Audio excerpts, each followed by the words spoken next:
Hello friends, আসসালামু আলাইকুম। দেশ এবং দেশের বাইরে থেকে যারা আমার ভিডিও দেখেন সবাইকে স্বাগতম জানাচ্ছি। আজকে আমি নিয়ে এসেছি ক্রিম বান। ক্রিম বান পাউরুটি বাচ্চা থেকে বড়রা সবার জন্য খুবই প্রিয় একটা খাবার। সকালের বা বিকেলের হতে পারে, টিফিনের, যে কোনো সময়ের, সব সময়ের সঙ্গী ক্রিম বান। চলুন দেখে আসি পুরো রেসিপিটি। আমি একটা বাটিতে দুধ নিয়ে নিয়েছি, হাফ কাপ। কুসুম গরম দুধ হতে হবে। এখানে একটা ডিম দিয়ে দিলাম, সাথে দিয়ে দিচ্ছি চিনি। চিনিটা হাফ কাপের মতো দিয়েছি এবং সাথে দিচ্ছি ইনস্ট্যান্ট ইস্ট। ইনস্ট্যান্ট ইস্টটা দেওয়ার পরে ডিমটার সঙ্গে হালকা একটু মিক্স করে নিব। খুব বেশি মিক্স করতে হবে না। এখন একটু দিয়ে দিলাম আমি বেকিং সোডা। দিয়ে দিলাম 1.5 কাপ ময়দা। ময়দাটা চেলে নিয়ে নিয়েছি। চেষ্টা করবেন ময়দাটা চেলে নেওয়ার, তাহলে ডোটা সফট হয়। Butter bun, chicken bun, cream bun, যে কোনো বানেই কিন্তু অনেক সুস্বাদু হয়, অনেক টেস্টি হয়। এটা সবাই পছন্দ করে খেতে। রেস্টুরেন্ট থেকে কিনে খায়, বেকারি থেকে কিনে খায়। যদি আমরা ঘরে এরকম সুন্দর রেসিপি বানিয়ে দিতে পারি, পরিবারের সবাই কিন্তু খুশি হবে। তেল দিয়ে দিলাম অল্প একটু, খুব বেশি তেল এখানে আমি ইউজ করব না, তাহলে ডোটা ভারী হয়ে যাবে এবং যখন রুটিটা বানাবো তখন কিন্তু সেই রুটিটা ভারী হয়ে যাবে। এখন এটা আমি রেস্টে রেখে দিব ঠিক 1 ঘন্টার জন্য। 1 ঘন্টা পরে এসে দেখবেন একটা ম্যাজিক অপেক্ষা করছে। ঢেকে দিয়ে দিলাম, ব্যাস। ফিরে এলাম 1 ঘন্টা পরে। দেখুন ডোটা আজকে ডাবল হয়নি, ফুলে জাস্ট ফুলে 4 গুণ হয়ে গিয়েছে। দেখুন একেবারে আমি নিজেও ভাবতে পারিনি যে এতটা ফুলে যাবে। সাইড দিয়ে গড়িয়ে পড়ছিল, একেবারে ফ্লাপি হয়েছে। যখন আপনি দেখবেন আপনার ডোটা এরকম ফ্লাপি হয়েছে তখন বুঝবেন একদম পারফেক্ট। এখন একটু করে ময়দা দিয়ে ডোটা আমি আর একটু মথে নিব, সফট একটা ডো করে নিব।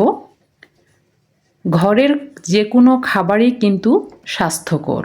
বাইরের খাবারের থেকে ঘরের খাবার সবসময় নিরাপদ হয়, অনেক স্বাস্থ্যকর হয়। সবসময় চেষ্টা করবেন বাসায় বানিয়ে দিতে, পরিবারের মানুষদেরকে হেলদি রাখতে। আমি এইভাবে ছোট করে গোল করে রুটির শেপ দিয়ে দিচ্ছি। ঘুরিয়ে ঘুরিয়ে দেখতে পাচ্ছেন, ব্যাস। এভাবে করেই কিন্তু আমি সবগুলো রুটি বানিয়ে নিব। পাউরুটি, বান রুটি, যেটাই বলুন না কেন, আমার কমপ্লিট বানানো। এখন আমি আধা ঘন্টার জন্য আবার রেস্টে রেখে দিব এই ডোগুলো। একটা ফয়েল পেপার দিয়ে ঢেকে রেখে দিলাম জাস্ট আধা ঘন্টা। আধা ঘন্টা লাগেনি, 20 মিনিট পরেই ডোগুলো ফুলে টুপু টুপু হয়ে গিয়েছে। এখন আমি এই ডোগুলো ওভেনের মধ্যে ঢুকিয়ে দিব। ওভেনটা আমি 10 মিনিট ফ্রি হিট করে নিয়েছি। দেখতে পাচ্ছেন একদম লাল হয়ে জ্বলছে। এখন ওভেনের মধ্যে ঢুকিয়ে দিলাম। এখানে সময় লাগবে জাস্ট 12 থেকে 15 মিনিট। 12 থেকে 15 মিনিট হলেই কিন্তু রুটিগুলো হয়ে যাবে। দেখুন 5 মিনিট পরে আমি আপনাদেরকে দেখাচ্ছি, কালার আসতে শুরু করে দিয়েছে। ঠিক 10 মিনিট পরে দেখুন আমার রুটি কিন্তু অলরেডি হয়ে গিয়েছে। এখন আমি এটা রেখে দিলাম, কিছুক্ষণ ঠান্ডা হলে বের করব। ব্যাস, বের করে নিয়েছি। দেখতে পাচ্ছেন একবারে গায়ের সঙ্গে গা লেগে গেছে। কেটে কেটে তুলতে হবে। আমি কেটে কেটে তুলছি। অনেক সফট হয়েছে। আমি আপনাদেরকে ভেঙে দেখাচ্ছি, একবারে ছিঁড়ে দেখাচ্ছি। দেখুন একবারে ছিঁড়ে ছিঁড়ে আসছে। কতটা সফট হলে এরকম হয়। বেকারের মতো একেবারে পারফেক্ট বান রুটি হয়েছে। এখন আমি ক্রিমটা রেডি করে নিব। আমি এখানে হুইপড ক্রিম দিয়ে দিয়েছি 1 কাপ। হুইপড ক্রিমটা হালকা একটু বিট করে নিব এবং দিয়ে দিলাম আইসিং সুগার।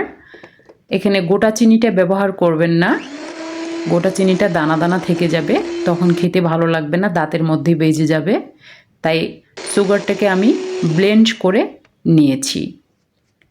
ব্যাস হয়ে গেল আমার ক্রিম।